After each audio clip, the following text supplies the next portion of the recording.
tabula. Hoc quaeso lege. Felix per pratum ambulat.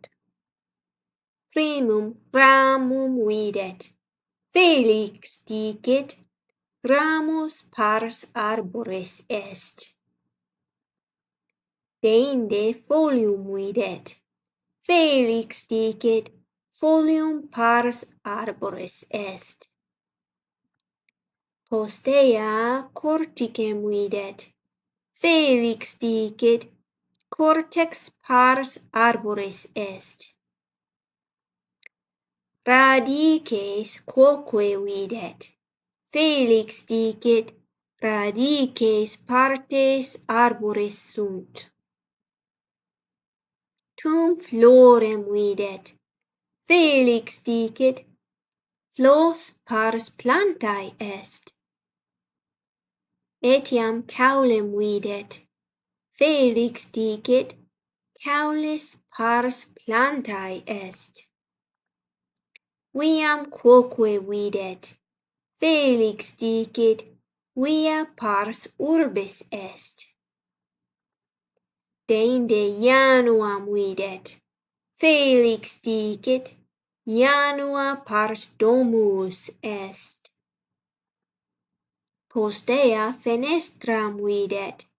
Felix dicit, fenestra pars domus est. Tum paretam videt. Felix dicit, paries pars domus est. Etiam tectum videt. Felix dicit, tectum pars domus est. Prope domum claustrum stat. Felix rotam videt. Felix dicit, rota pars claustri est. Axem quoque videt. Felix dicit, axis pars claustri est.